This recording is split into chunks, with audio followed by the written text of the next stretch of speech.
We're live again. So, I don't remember ever being live on Facebook for this, but I'm just going to pretend the camera's not here. And we're going to rummage through a lot of material. So there's a lot to talk about in Parsha Beshalach. I'm just going to mention a couple of points, and then we'll just go in depth. So this Parsha is talking about when Pharaoh sends out the people after the 10 plagues. Now they're heading out.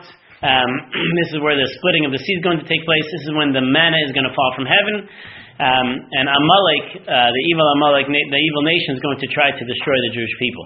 That's our general synopsis of what's going to happen here. So we want to look at a few things in the Parsha to give us some insights as to what's happening and to what we can actually gain from it. So we're going to jump around to a couple of different places. The beginning of the Parsha opens up with the concept of Parsha Beshalach Pharaoh Sa'am. And behold, it was when Pharaoh sent out the nation, meaning the Jewish people, and Hashem did not allow them to go towards the ways of the Plishtim because it was too close, because he was concerned that perhaps some sort of war is going to break out and the Jews are going to turn around and go back to Egypt. Right? That's the opening line. There's a lot of words written on these lines over here. What we're going to understand in this parsha is really a transformation that has to happen to the Jewish people. The Jewish people have to transform themselves into people who are not just simply relying on powers outside of them, but they're now going to have to rely on themselves, and that they're going to put in effort. It's what we call the hishtadlus point, the effort that a person has to put in order to see results actually happen within their lives. As they went to the 10 Commandments, there was nothing that they really needed to do. There was very little that the Jewish people needed to do during the 10 Commandments, during the 10 plagues. Thank you for that cover. All right? Like, screen is staring at me. I'm looking at myself here. It's so hard. You know? You can see he's watching us. During the 10 plagues, the Jewish people didn't have to do anything. They just basically watched it. It was like getting a bowl of popcorn, just watching what was going to happen, and just smiling at what was happening to the Egyptians. But not so. In this part, once they're set free, now it changes. Now the Jewish people are almost on their own, and they have to really develop a new sense of faith and trust in God, and really at this point, faith and trust within themselves. So, behold, was Pharaoh sent out this nation, the Jewish people, and God says, instead of them taking them a direct route, we're going to take them in a roundabout way, because we're concerned, God is concerned.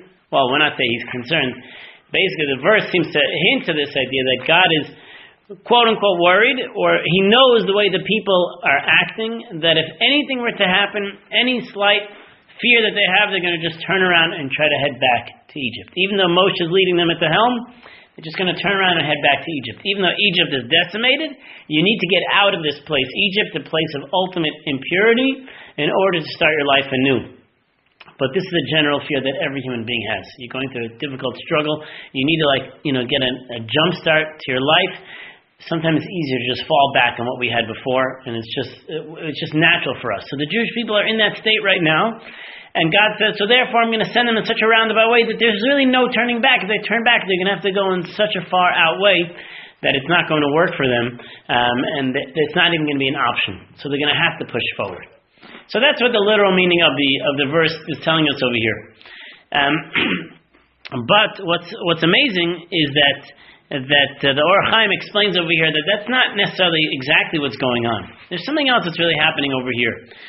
You see, when the nation is set free, the Jewish people are ready to go. How many people are walking out of Egypt right now? Whatever, let's assume it's 600,000 men that are walking out of Egypt at this point.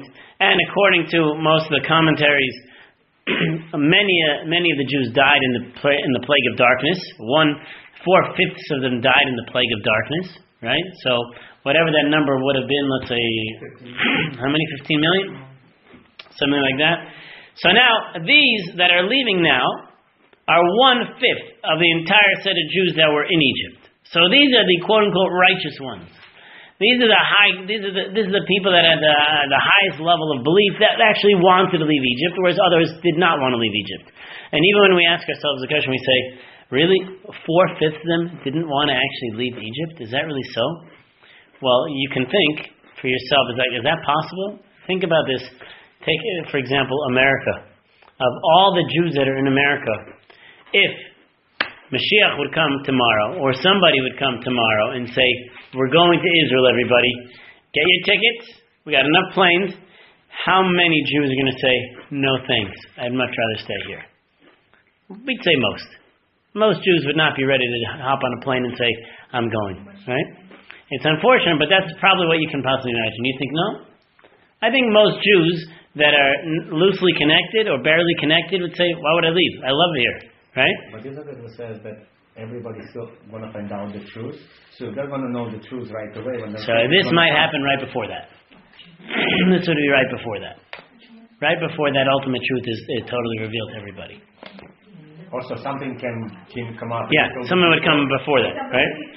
But it's not necessarily that they were righteous Jews. Those were the people that wanted to leave. Well, we say that they wanted to leave, and they had some element of emunah. They had an element of faith in Moshe and in the promises that they had from God or that they had from their forefathers earlier on, that there was going to be redemption that's going to take place. Which means they weren't as loosely connected as they were. They still had this faith. That's the key. They really had an element of faith to them.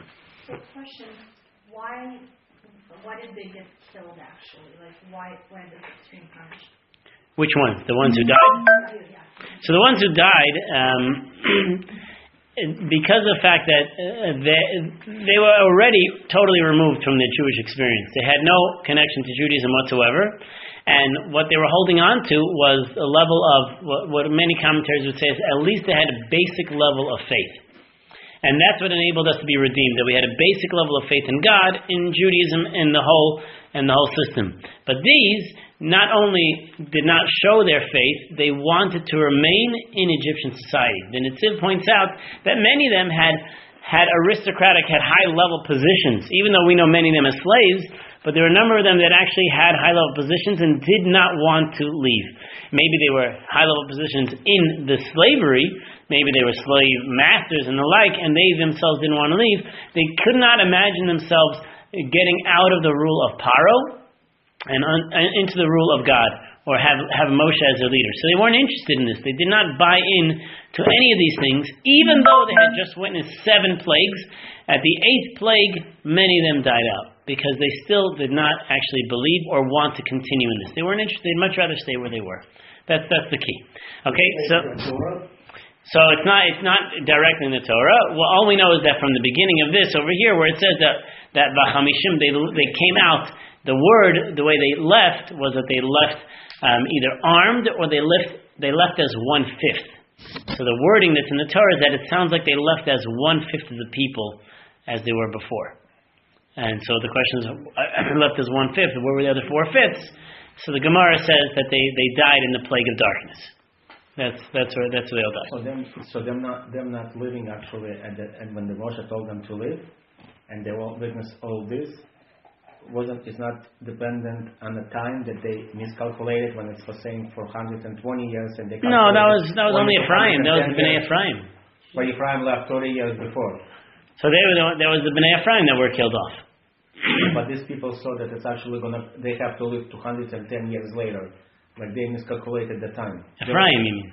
No, Ephraim left 30 years before. Okay, or they tried. But the one who died, actually wanted to leave. They saw that they have to be there till later time. Okay, maybe, but so that doesn't. Anyone? I'm not sure. Right? Could be it's related to that, but clearly they didn't make it. Right? I mean, by that miscalculation, right? Okay, so here's an interpretation that's a little different, because it gives us a little bit clarity as to what the Jewish nation is actually becoming as they leave. Okay, as the Jewish people leave, they're not just simply going to be the Jewish people. They're going to have the Erev Rav. The Erev Rav are the mixed multitude. Who are the mixed multitude? They're Egyptians, basically, that are following with the Jewish people. And we know throughout the Torah that these are the people who are not pure Jews, who came with the Jewish people, and they kept doing things to badger the Jewish people, to show a lack of faith in the Jewish people. And they weren't really interested in following God and really and connecting to the Torah deeply, because they were really Egyptians. So they are known in the Torah as the Am. Many times in the Torah it will refer to Bnei Yisrael, the children of Israel. Many times it will refer to Am, the nation. So the commentaries point out whenever it says the word ha'am, the nation, the nation is not referring to the Jewish people. Rather, it's referring to the Erev Rav. This is what we call the mixed multitude, the non-Jews who actually left with him. So it says the Or HaChaim, and it was when Pharaoh sent out the nation. Who is the nation? The Jewish people were ready to go. What did Pharaoh do? He sent out the Erev Rav. They were like spies. He sent out another group of people. Pharaoh still had a stronghold. He wasn't ready to let go. We think that the whole story was over at the end of the 10 plagues. He wasn't ready to let go yet. Because behold, when Pharaoh sent forth this Erev Rav, these people, he sent forth other Egyptians to go and continue with the Jewish people to basically slowly pull them down. The sin of the golden calf was basically initiated or done entirely by the Erev Rav, by the mixed multitude. It wasn't done by the Jewish people. We were held accountable for it, but it was really initiated by these other people who came along with the entire Exodus. So when the Torah opens up, it says, Vayehi, behold, when Pharaoh sent forth. The word Vayehi in the Torah always refers to something negative that's happening. It doesn't seem negative. Pharaoh sending out the Jewish people, that sounds fantastic. But the negative side that's happening over here is that it wasn't just simply that he sent them forth. What he really did was he sent forth the Erev Rav. He told the Jews, get out of here, I want nothing to do with you. But he really meant he sent forth these other people with them. When he sent them with them, they are now going to go ahead and seduce the Jews. Because of this, Lo nacham elokim derech eretz plishin. It's because of this that God said, you know what? You're sending out these Pharaoh sending out these people, the Jewish people. I can't have them go in the direct route, because if they go in the direct route, this other band of people is going to certainly demoralize the Jewish people, convince them to turn around. So therefore, it's not going to happen. So, what the verse is telling us over here is that when Pharaoh sent forth, when Pharaoh sent forth, not the Jews, when Pharaoh sent forth these other people, that's why God said we're going to veer off to a different way, because their sins were too close. Ki karovu, they were too close to be able to sin again, and they would convince the Jewish people to return. And so therefore, that's what's actually happening over here. So if you just get yourself in the framework, it's not just Jews that are running out of Egypt right now. It's Jews that are running out, they think they're being sent by Pharaoh free. But what Pharaoh is actually doing is he's actually sending his own goons, his own messengers, to eventually try to break down the Jewish people again. And if you understand the slave mentality that the Jewish people have up until this point, even though they have a sense of freedom, it's been 1 year that they watched the plagues happen to them. It's been basically an entire year. And at this point, they're still not at the level of getting redeemed. If you recall, we mentioned in Ibn Ezra, one of the commentaries on the Torah, the Ibn Ezra tells us a fascinating concept that when it came to the sin of the spies, which is much later on, 2 books later, sin of the spies, all the Jewish people get cursed and they all are going to die in the desert. Right? They're all going to die in the desert except for Yoshua and Kalev. But anyone who had left Egypt, they're going to end up dying out in the desert. They're not going to go into the land of Israel. Ibn Ezra explains the reason why is because of the fact that they had a slave mentality. That they always felt that they were going to lose, that they would never be able to get out of it. And for that reason, Hashem said there's no way that these people can actually inherit the land of Israel. They had to be able to break through that. They could not do anything else but break through. It's interesting, I just read a story about a U.S. Marine that he was interviewing a Jew for an interview, and he said, "Oh, you're Jewish?" And he said, "Yeah, I'm Jewish." He says, "Let me tell you something. The Marines respect the Israeli commandos more than anything else. It's the only people that they respect, Israeli commandos. So why? It's because we went on a trip, went up to Masada with them, and they told us that we never give up. No matter what happens to us, we're never going to give up because we're not just not giving up for ourselves. It's because we have a heritage that goes back hundreds and thousands of years. So we're not just living for ourselves, we're living back to connecting to all these things, that we're never going to give up." That is the attitude the Jewish people have as they go through all of history. But that attitude wasn't necessarily given to the ones that were stuck in Egypt as slaves. They didn't feel it that much. So the Ibn Ezra's approach is that, therefore, later on in the Torah, they're not going to be able to survive. Because you need to have an attitude that says, I'm never going to give up. That's the attitude that is what builds the Jewish nation today. Again, that's really working within the explanation of the Ibn Ezra, the medieval commentary of the Ibn Ezra. So the Jewish people now are running out. There's a whole group of other people following them, and God is basically turning them to different places as they leave Egypt. At the same time, when they're doing this, Moshe goes and takes the bones of Joseph, of Yosef, out of Egypt into the coffin. The question is, why does he need to do this? So Yosef, it says that Joseph, swore to them and asked the brothers and everybody else. Well, not the brothers, but asked everybody. It was the brothers and everybody else to make sure that they remove his bones from Egypt. So, if you recall, we asked the obvious question: remove his bones. Wasn't he embalmed? So he should still be alive. I mean, he should still have his body intact. Where are his bones? Why is it only his bones? What happened to the rest of his body? They embalmed him. They mummified him. But that's probably more symbol. Yeah, it's really difficult, No, we learned in halacha if a person, are you allowed to be embalmed, right? What? Are you allowed to be embalmed, No. right? Can't, right? No. Why not? You can use lip balm, but that's as far as you can go. Supposed to return back to the earth. So return back to the earth. So in halach in Jewish law, it's actually a scenario that you can. If there's going to be a delay of burial, and the body is going to corrode in such a case, so it's going to be disrespectful to the body, so you can do an element of embalming that will preserve the body till you get the actual burial itself. Pretty amazing, huh? Now you can't, let's say, take out the blood or do other things like that. You might be able to do other things, but there are scenarios where a person's going to have some sort of delayed burial. Obviously, it's not going to be like an autopsy case, but someone's going to have it. There are permissible ways that you can embalm in order, because it's for the sake of the honor of the deceased. But they did it to Yaakov. They did to Yaakov, they did to Yosef. So some say that the embalming doesn't always work. That when they embalmed during Egyptian times, didn't actually always work. And you see, by Yosef, they embalmed him, but he was just bones. Okay, maybe it's how many years later? It's like 160 years later, whatever the time is. It's not 210, is it? It's less than that. Either way, they took out his bones. And this is what the Torah goes out of its way to tell us over here, that he took the bones of Yosef because Joseph swore to made the Jewish people swear that they would take him out from this place. And what is so important about this? The bones of Yosef. What's the value of this? What do we actually gain? So the Medrash says that, it's interesting, all the Jewish people were going, Rashi quotes this, all the Jewish people were going after the spoils of Egypt, but Moshe went after the bones of Joseph. See, Moshe is wise, and he is running after the mitzvos, and the Jewish people are not. So the obvious question is, what do you mean? They're not running after mitzvot. Now, we like to think of it sometimes when the Jewish people leaving Egypt that it's like a shopping spree. Look at this. I get all the money in gold. I can get whatever I want. I'm out of here. These people are giving it to me. But actually, God told them, I want you to go take the stuff when you leave. Go take the stuff out of Egypt. So how can you say that Moshe is the only one involved in a mitzvah, and yet the Jewish people are not involved in a mitzvah? Doesn't make any sense. So the commentaries explain, those 9 in the Torah, explains that it's actually not true. The first thing is that when you look at a mitzvah, any commandment that you're commanded to do, so we like to do the commandments that are easy for us, fun for us, or we're going to get benefit for, right?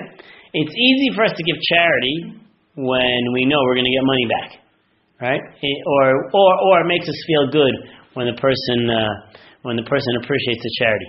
Can you imagine someone comes to you and says, "Hey, can you give me money, you filthy human being?" Right? How good would you feel giving them money? Not good. No. Someone else comes to you and say, "Would you, kind soul, please give me money? I really just needed to be able to have food." Would you give it to them? Yeah, why? They treated you nicely. Who cares? Who cares how they treat you? Does the guy need money? The answer is yes, then he needs to have money. I have to give him money. If he doesn't, right? So we'll give it to the people. We decide, no, I'm not giving to you because you're smelly, or I'm not giving it to you because you're mean, right? I'm not going to give it to you. But when it comes to charity, is it really for us to decide, how well they treat us? Really, at the end of the day, I mean, I would do the same as everybody else here probably, but really at the end of the day, it's not how they treat us, it's who needs it. Do they need it? So when it comes to a mitzvah, any commandment we do, a lot of times we'll do a mitzvah because the way we feel about it, not how much the mitzvah is actually necessary to do. So what happens in this case over here is that the Jewish people are running after. How's that better? Worse? Okay. And the Jewish people are actually running after the money because God commanded them to do it. But guess what? It's good to go get it.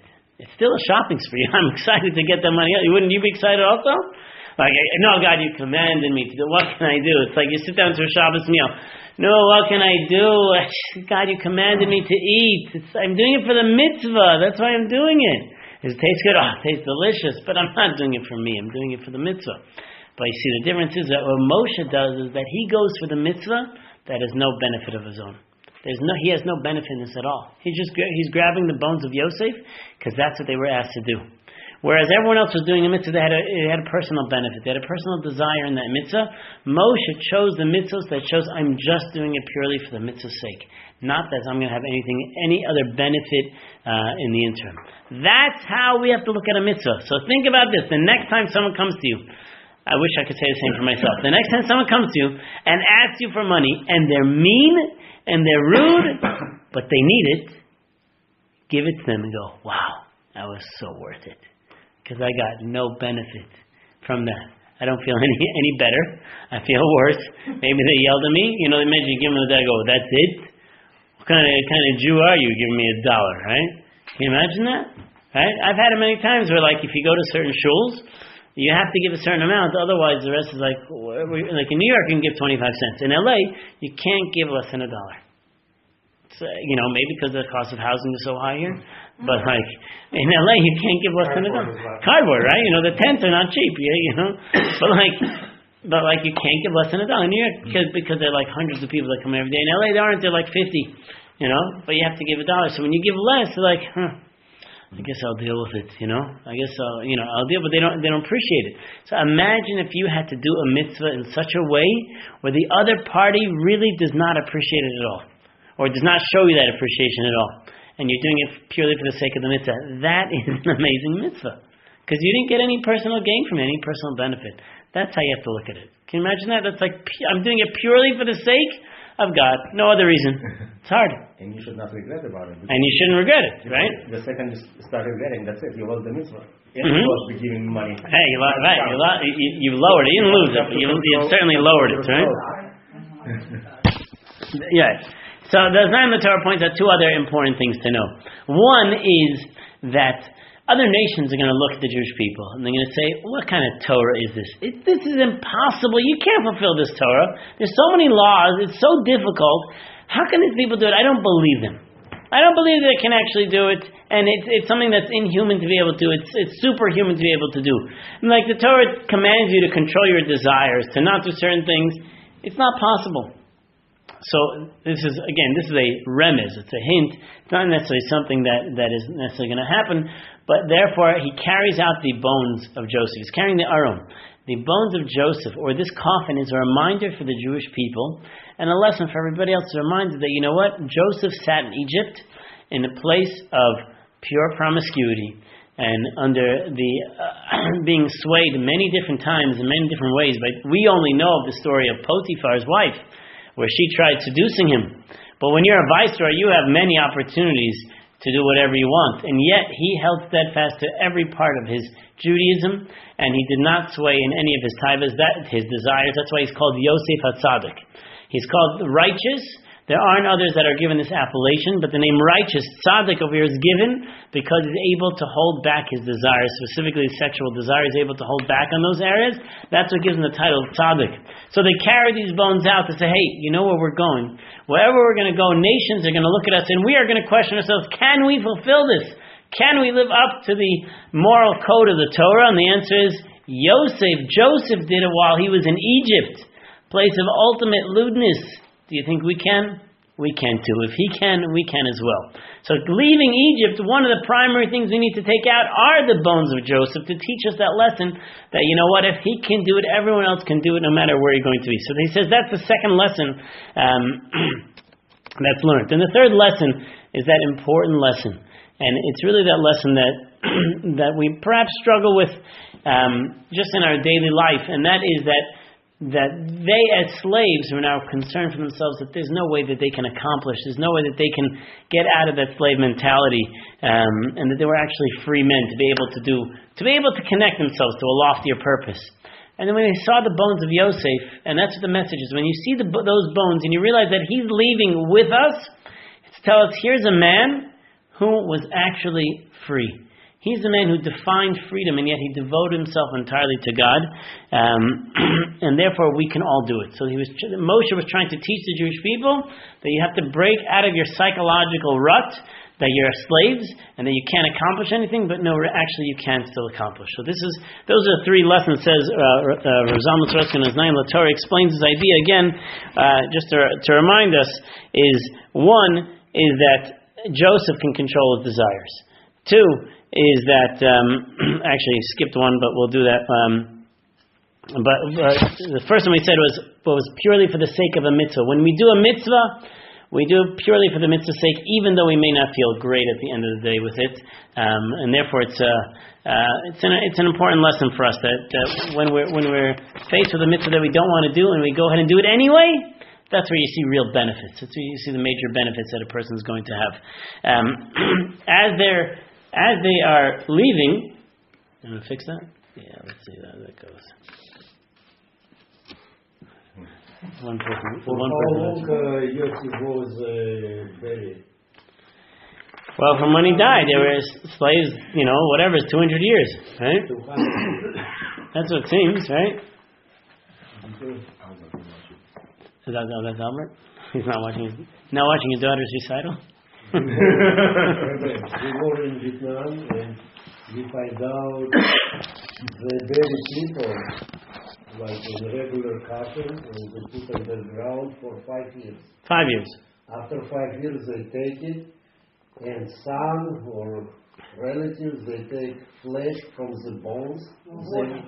They washing bones and put in small coffin and bury in the house. Why we asked why we do this? Because they said they believe in reincarnation and clean soul going to clean bones. Interesting. Okay. It's like their mitzvah. Yeah. Interesting.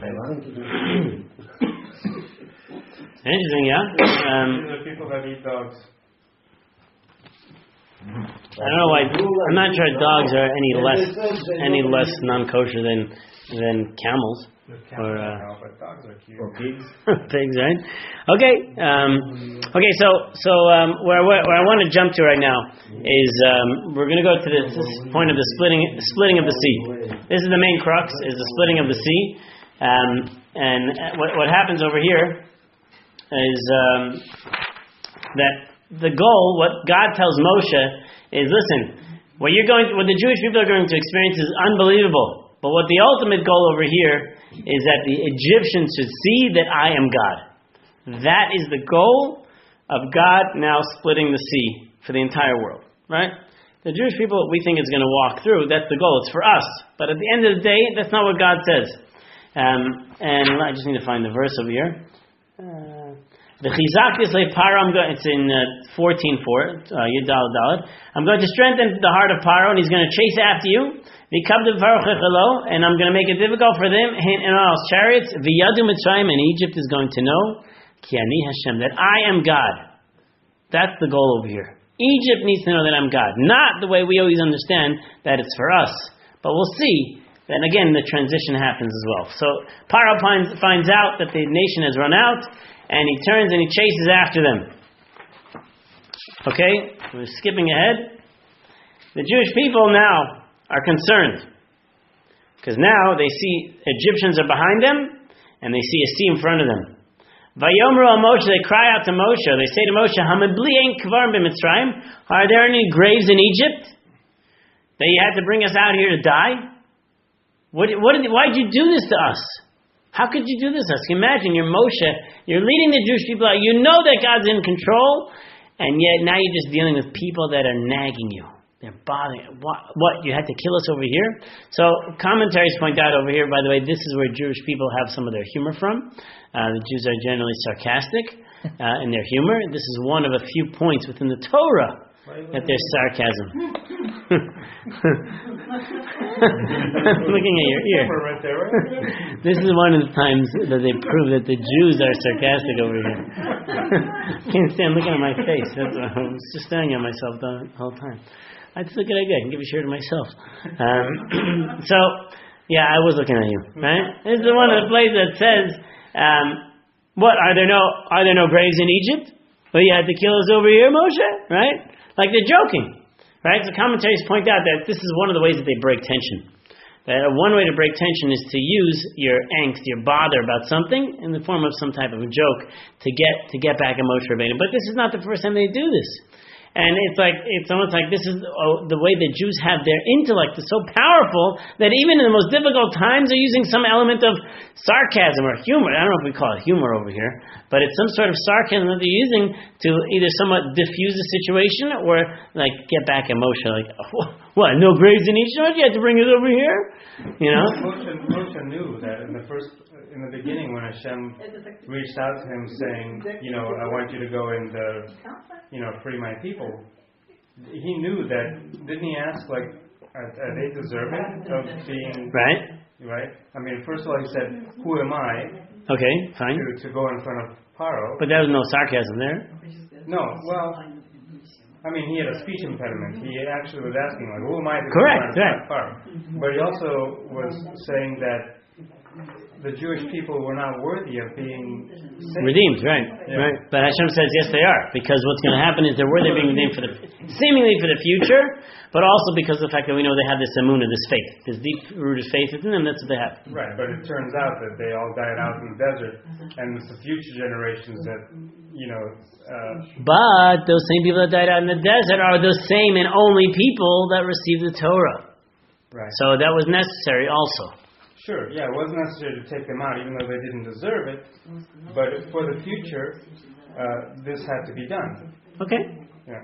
That's fine, but I'm saying... So he knew who he was dealing with. He knew the people were not deserving. But if they would not be supporting golden cup, well... now it would be a little bit different, right? If they would be against... Right, if they wouldn't have done the golden calf, then it would be totally different. And we wouldn't have to worry. So... Well, Hashem knows what he wants to have done. No, I understand that, but I don't think from Moshe's vantage point he expected a golden calf. Hashem, yeah, fine. Well, obviously he understands the future. But from Moshe's vantage point, these people right now are in total state of purity. They're coming out. They're taking out this emunah, this pure faith that they have. They're taking them out of this place, and he knows that they're going to follow. Okay, so there is this is what's holding the Jewish people together. This is the glue that's holding us together, is this pure emunah that they have. Okay, so Pharaoh's chasing after them, and they complain to Moshe, what, there are no graves in Egypt? So, okay, I understand, you're bothered, what was this about? Why are you giving us a half a victory? It looked like we're going to be saved, and now we're just going to die. And now we're just going to die. So the Chasam Sofer points out the concept over here. I guess the piece is really, what was their complaint? Would you rather be back in Egypt or die over here? So their complaint was, you know what? At least if we'd be in Egypt and we had back-breaking labor and we died, at least we have some element of burial associated with us. But if we're going to die here, well, what's going to happen? We're going to die in the desert with no burial. There's nothing left for us over here. What would be the point? Why do we need this for? That if we're lacking burial, that means we're lacking the next opportune time for us in the future, which means the resurrection. At least in Egypt we'd have something like that, but over here we're not going to have anything like that. So this is, what are we gaining by actually doing that? So we'll just be thrown onto the streets, and our bodies will be I guess we'll kind of dismantled by whatever is out there in the desert. And that's why their complaint against Moshe was not simply, why'd you take us out? Are there not graves in Egypt? At least in Egypt we'd have graves. Over here, we don't have that. So if we're destined to die, then let us be destined to die over there. What do we need to be destined to die over here?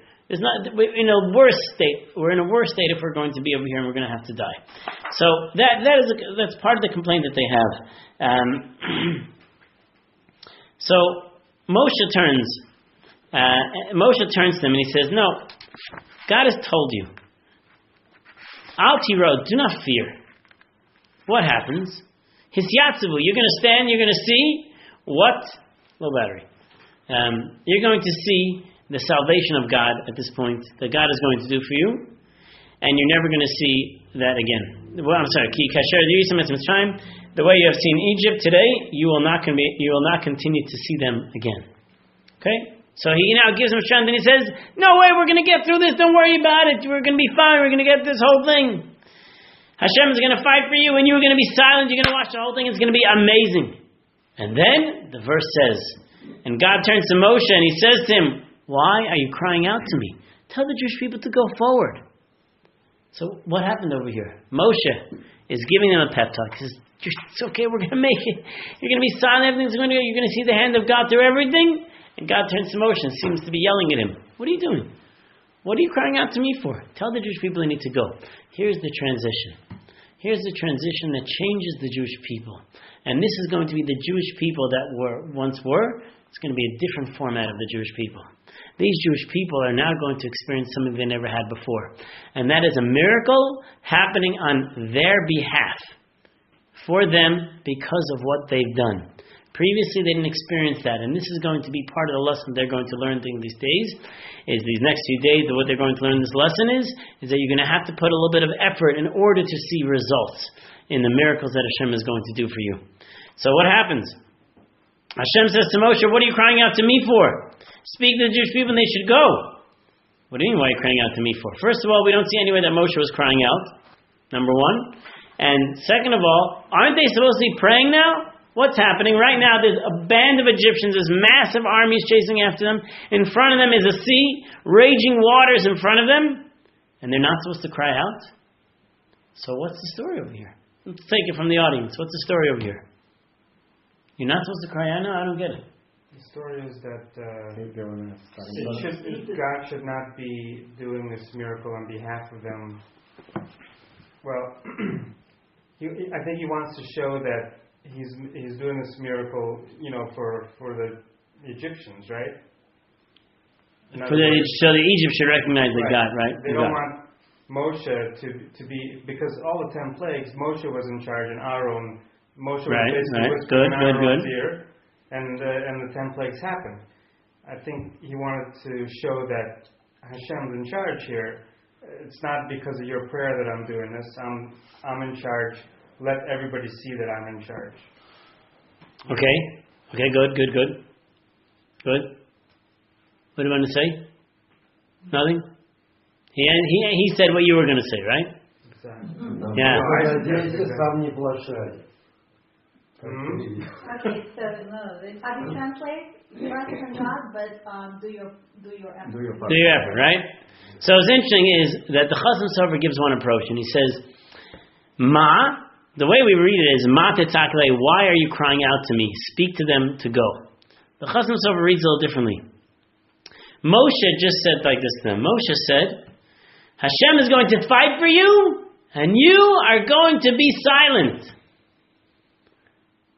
Okay, that's what he says, you're going to be silent. Vayomer Hashem al Moshe, you know, what is needed? What is needed? Titzak elai, cry out to me. That's what's needed. They do need to cry out to me. And they need to speak to the Jewish people and tell them to go. So this is how they should cry out to me. They should say like this. I'm sorry. Titzak elai kach, titzak elai Ribono Shalom, daber al bnei Yisrael v'yisu. That really what's supposed to happen over here is they should be crying out. It doesn't say anywhere over here that the Jewish people cried out. It says that they were complaining.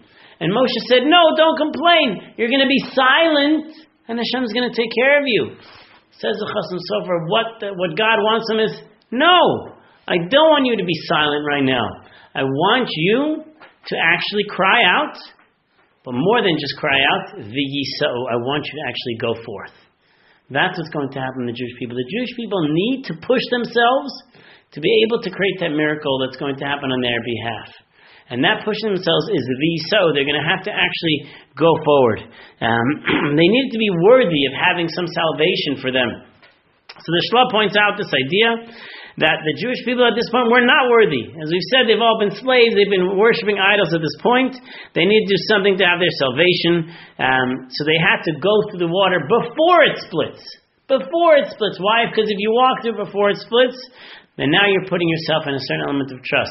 Somehow, God's going to figure this out. I don't know how it's going to happen, but He's going to figure this out. And therefore, if I do something before the salvation actually happens, that shows I have an extra element in trust within God. And that, through that merit of taking those first steps in, that's going to be how the negative powers would be silenced against the Jewish people. And because of the fact that they were idol worshippers, but now that little step we take, that's the big step. Okay? This is the big step in Judaism that everybody has. Which means no matter where you are, everybody has the next step they need to take. It's one extra step. It's not the step comparing you to the next person. It's the next step in your life. What do you do? Right? I sat with someone the other day, and they were going through some hard times, and I said, I want you to think about, you're going through some difficult times, had some really hard times.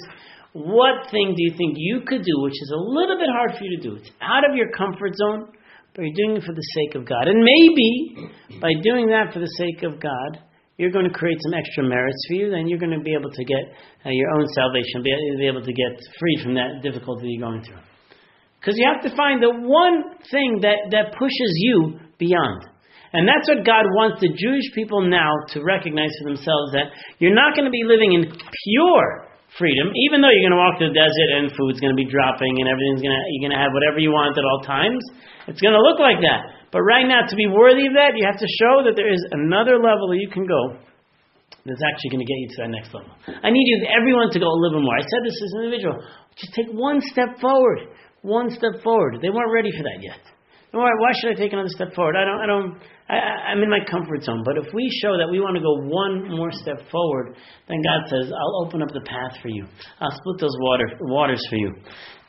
So this is now the transition that they're going through, is that they have to get out of this place of silence for themselves and come into this place of salvation through their efforts that they're going to put in. And that's where their salvation, the Yeshua, is going to come from that. So I want to quote to you a couple of ideas from Rav Soloveitchik. It's actually not. It's from Rabbi David Holzer that explains the ideas.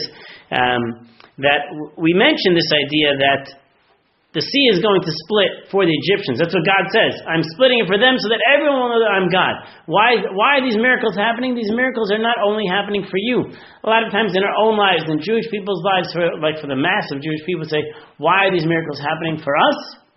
Sometimes it's for the nations to be able to recognize God. It's important that we are the nation that other people are supposed to look at to recognize that they're going to see God. But Moshe now goes to the Jewish people and he says, listen guys, I want you to know something. This sea is splitting for you. God is going to split the sea for you. You're going to be silent. This is going to be unbelievable. That's not what God said. God said, I'm going to do this so the Egyptians can actually see what's going on over here. So when we think of what he points out the following, that it looked like that this whole process of the splitting of the seas for the Jewish people, that's what it looked like. But the truth is it was for the Egyptians and for the rest of the world. In the coming of days, when there's going to be the Mashiach, Messiah, the ultimate redemption is going to happen for the Jewish people and the world, we're going to think it's all for us. Amazing things. Amazing things are happening all for us because we've been saved. Everyone's going to know that we the Jewish people are right, and all these commandments that we've been doing for all this time. People thought we didn't know what we were talking about, and now finally we're going to be vindicated. That's what a lot of people think, that when Mashiach is going to come, the Jewish people are going to finally be vindicated, and everyone's going to know what it's all about. But that's not what it's about. What it's about is the glory of Hashem. It's about the glory of God. When the world's going to be redeemed when Mashiach comes, it's about the glory of God. It's not about us. But we've been thinking the whole time it's all about us. That's not what it's about. It's really all about God. Allah, go ahead. How we can tell that it's not for Jews? If he wouldn't do it, we will just be everybody killed. Correct. But what does God say? That's not, because God can come up with he can save them some other way. He can cause the Egyptians to say, you know what, I give up, I'm turning around. Right? He could have done something else to cause them to just turn away and say, I'm not interested anymore. Right? Trying to build a wall between them. Could have built a wall in between them, right? Could have done a lot of things. And that's what we see actually it turns into a wall for a particular reason. Okay? But what happens is God could have easily caused them to turn around and not be interested. But He didn't want that. He wanted them to all be drowned in the sea. That's the key. He wants them to be drowned in the sea. The Egyptians. To be drowned in the sea so that the whole world should be able to recognize us. Not necessarily for the Jewish people, because He'll save them some other way. But He wants the world to be able to see God. So this, says Rabbi David Holzer, is really what we have to focus on. That the ultimate goal of redemption, final redemption, is the glory of God. The Jewish people and our salvation is actually secondary. It's part of the bonus, but it's actually secondary. That the ultimate splitting of the sea is to change the world's perception of God. And therefore the ultimate redemption, the goal of that is to change the world's perception of what God is about. And it's interesting to note that that's what we live at a time right now where atheism is growing at exponential rates. People's lack of belief in God is growing at exponential rates more than we have had in the past. And people are not going to see God. And yet that's what's going to happen at the end of the days, is going to be this recognition. So there's going to be a world, what he calls a world-changing performance, gathering at the edge of the sea, carrying before the charging Egyptian army.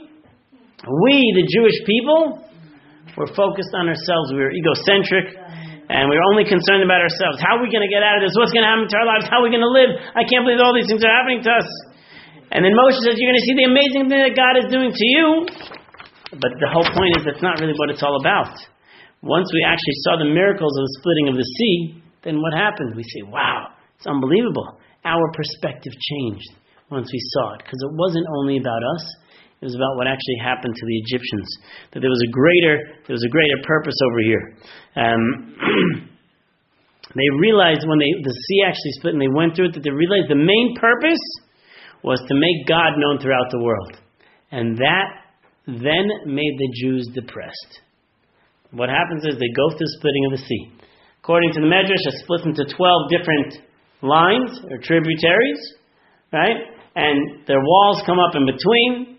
And not only the walls come up in between, the water makes it into walls, and then there are cutouts within this water wall or of windows, so people can actually see the tribe next to them and actually make it through this whole thing. And they get through. And my uncle told over a joke many years ago, right? You probably remember it, right? My uncle told over a joke many years ago that the Jewish people, that they're walking through the splitting of the sea, and the water we couldn't drink the water. It was the Red Sea that we couldn't drink it. So suddenly the fish came, and what they did was a miracle happened. The fish sucked in the water and spit it out. And they filtered out the water, and they were able to actually filter out the water as the Jews were walking through. So they actually had water to drink. But there's so many Jews that were going through, so they needed them to work faster. They needed the fish to work faster, so they just kept cheering them. They said, "Go filter fish, go filter fish." Okay. Anyway, it's a terrible joke. Terrible joke. Anyway, if you didn't get it, it's good. What do you mean? It looks like 16 rows? Terrible. Terrible. Terrible joke. Terrible joke. 16 a row? 12. 12 tribes. 12 tribes. Not like that one, right? Yeah, Chava has to update that. Not like that one, right? That's the classic picture. Because from the literal meaning of the verse, it just says split. But the Medrash, the commentaries say that it's split into 12. But not only just split into 12, if you remember we discussed it last year, and if you don't, I'm going to tell it to you again because it's beautiful, right? It was a semicircle. They didn't actually go like that from one side to the other. They actually went in a semicircle, right? They made a U-turn. They went in this way and came out that way, right? So, like if you took a piece of paper, they came in like this, and they came out like that. That's how they come back. They came back to the same side. Yeah, they actually came back to the same side. They don't go through all sea? Nope. They came out to the same side, from one side over here to a little further on over there. They came out to the same side, and the Egyptians were spit out on that same side, so they saw that they actually died. So that was part of the miracle. Our video is off, yeah? Well, because if they would have crossed, they would have gone straight into Israel, no? Yeah, but you look at the verses where it shows that they came back to certain places. Again, you know? I have a portable charger. Do you guys want to run the video? You can try it, yeah. Plug it in. If you have it on you, it's in the car, forget it. No, it's okay. It's okay. So So the goal over here is that once the Jewish people realize, wait a minute, this is really all about God here. This is not about us. Now they're witnessing this whole thing. They have this revelation. They have this Ruach HaKodesh or whatever. They have this prophecy they can see. This is really about creating God's great name over here. That's what the whole thing was all about. And then they now get despondent. The Jewish people are very sad again. Why are they sad? Because if this is all about God, then you know what? This is about creating God's name great. What about us? Who's going to take care of us again? So therefore they leave and they start complaining again. We don't have water. We don't have water to drink. How are we going to get through this? We understood that it was all about the revelation of God, but at this point, now how are we going to deal with things in the future? And that's really what's going to happen. What the mun is about. The manna falling from heaven is really about this concept over here that God needs to teach a new lesson to the Jewish people. First lesson is that God's going to save. You have nothing to worry about, and He's going to make His name great in the entire world. The second thing is that God takes care of every single one of us. And that was the amazing miracle that we had with the manna that fell from heaven, because the way it worked was that even though people know that it tasted like whatever they want to taste like, but every person got the exact amount that they actually needed. And that's why we read today about Parshas Haman, that we recited in the Siddur, is that the concept is that you put in your basic level of effort, and God will give you what you deserve anyway. That's the key over here. You have to figure out what you're deserving, and if you feel like you're getting less than you deserve, you got to figure out why that is. But basically, that God is going to give everyone what their basic needs are all about. So the Jewish people complained to Moshe right after the splitting of the sea. Even though they believed in God's power, they saw God was in control of everything that was happening over here. But at this point, they felt that God did not really have that care for them as individual people, as an individual nation, or as an individual. They didn't see that they had that care. They felt insignificant, and God would not provide for their needs anymore. And then therefore they needed to have that new concept over here that God is going to provide for us, and that's what the mun is really all about. And on this was that after this they have the miracle of the slav, the quail. What's the miracle of quail? Somebody tell me. They craved meat. They craved meat. A wind came and dumped a bunch of quail all over the place. Okay, good. So let's go to that over here. So this is again after they come out. Towards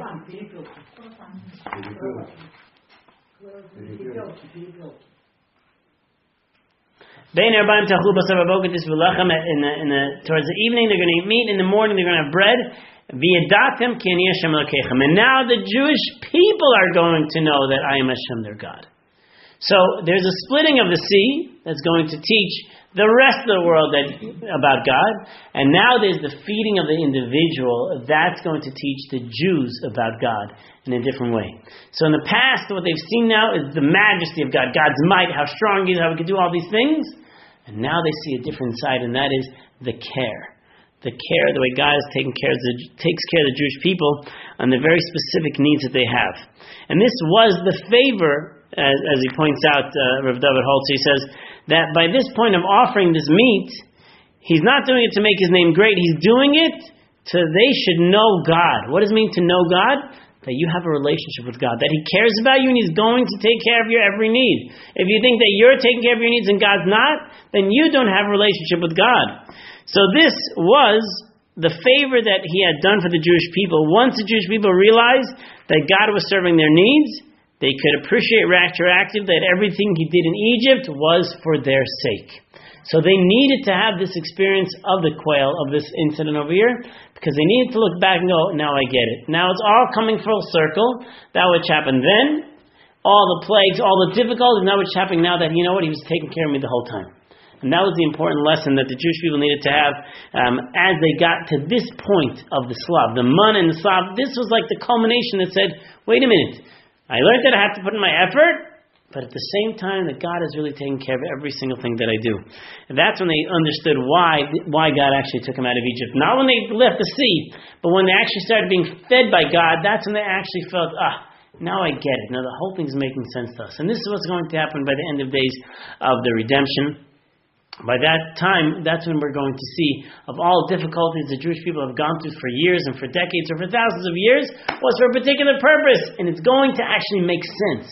We can't imagine how it could possibly make sense, but it's going to actually make sense. We're just going to end with one last idea, and that is they sing the song. They get through the sea, and they sing what's known as the shir. They sing the song, Az Yashir Moshe.